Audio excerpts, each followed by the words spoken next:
للبن المجمد وللرجاء البيضاء. أشكرك. شكرا لك. شكرا. والآن سنخلط التفاح الطازج مع اللبن العضوي اللذيذ.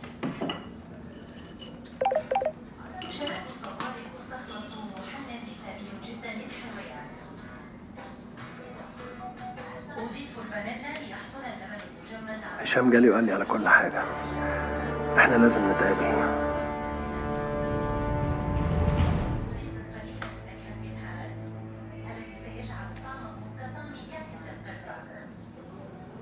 معلش يا فندم، كل يوم والتاني اجراءات البنوك بتتعقد اكتر. بص حضرتك تمضي لي هنا وهنا. تمام كده ولا في حاجه تاني؟ لا خلاص دي اخر حاجه. حضرتك تحب تعمل دفتر شيكات على الحساب؟ يستحسن نعمله برضه. طيب اوكي، لحظه اجيب فورمه من بره عشان اللي عندي خلصت. ماشي.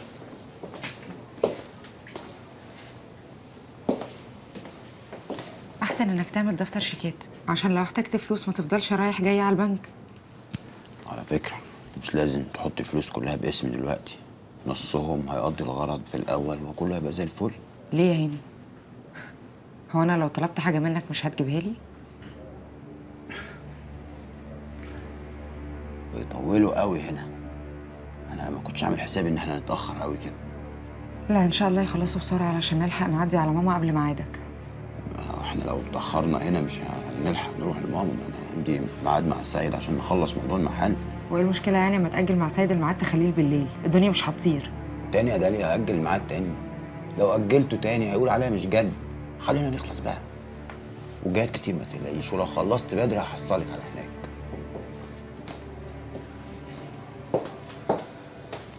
اتفضل حضرتك هتملى البيانات دي بخط واضح.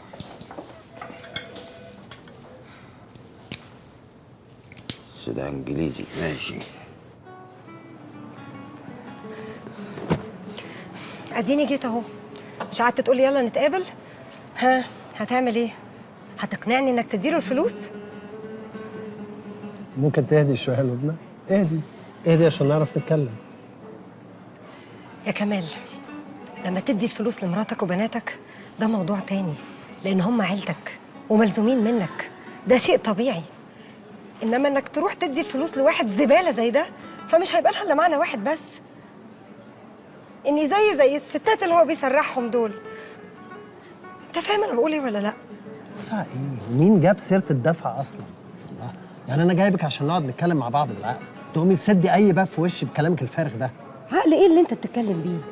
الحكايه خلصت خلاص. خلصت ازاي يعني؟ خلصت ازاي؟ هو دلوقتي بيساومني مقابل ايه؟ مش مقابل ان احنا نتجوز من غير ما كريم يعرف؟ مش هي دي يعني الحته اللي بيلوي دراعك منها؟ ما تردي عليا، مش هو ده اخره يعني؟ هتقول لي تاني نقول لكريم؟ ما هو مش لازم يعني ترميها له في وشه كده مره واحده، ما في 100 طريقه ممكن نوصل له بيها الموضوع ونخليه يقبله بيها كمان. مش هقدر يا كمال، النقطه دي بالذات مش هقدر اعملها. انا العلاقه بيني وبين كريم على شعره، ولو عرف بالموضوع ده الشعره دي هتتقطع. ولد بيكرهني، لو بيكرهني قيراط هيكرهني 24 قيراط. هو انت ليه مش قادر تحس بيا؟ يعني انا بعد كل اللي انا بعمله ده مش قادر احس بيكي؟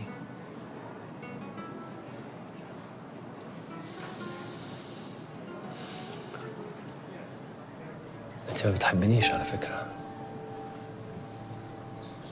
انت ما بتحبنيش. انت لو بتحبيني كنت خطيتي اي خطوه. انت ما بتعمليش اي حاجه، انا اللي عمال رايح بعمل كل حاجه يمين وشمال بس مقابل ان انا اجيبك. انت ممكن تكوني افتكرتي ذكريات حلوه بينا،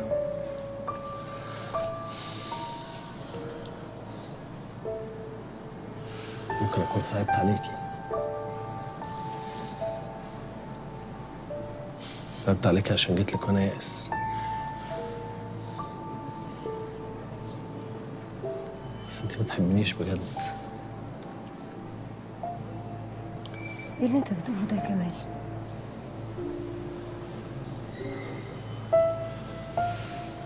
بقول اللي كنت خايف افكر فيه مع نفسي بصوت عالي. انا عملت كل اللي اقدر عليه، قلت كل اللي عندي. واضح ان انت واضح ان انت محتاجه تعيدي النظر في كل حاجه يا لمبا.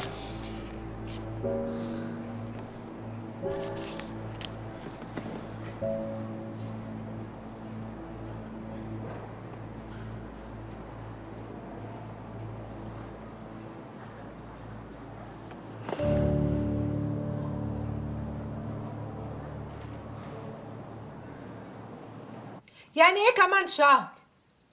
دي ناس سحبة طلبات السيزون كله وما دفعوش ولا دفعة. هم هيحمرقوا بقى من الأول ولا ايه؟ الله، أنا مالي أنا السوق نايم ولا قايم؟ يخشي ينام على دماغتهم ما يقوموا. وهو ماله يعني؟ ماله هو؟ أنا مديه فرصة لنبيل ولا لأ؟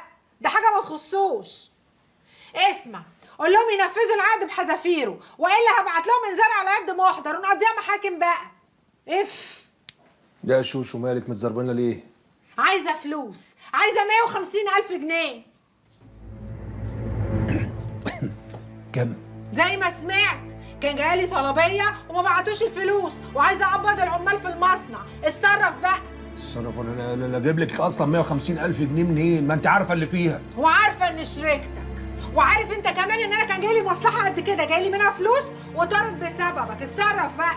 انا عايزك بس تهدى يا شوشو عشان اعرف اتصرف. وبعدين انت عارفه اللي فيها، انا برميلك الشرط الجزائي بالعافيه. انت اللي اخترت يا حاج. اقول لك، انا هبعت لك العمال اللي عندي والموظفين والسواقين وانت قبضهم من خزنتك، تمام؟ تبعتي مين؟ ايه اللي انت بتقوليه ده؟ انت اتهبلت في دماغك ولا ايه؟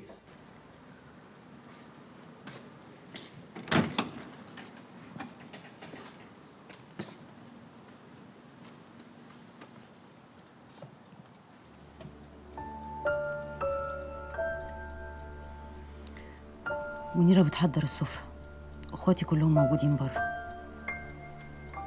طيب انا جايه وراكي. ماما انت عارفه انت داخله على ايه؟ داخله على ايه بس؟ سيبيها على ربنا. اللي قادر يجيب قادر ياخد وقادر يجيب تاني. روحي انت بس لاخواتك وانا هحصلك.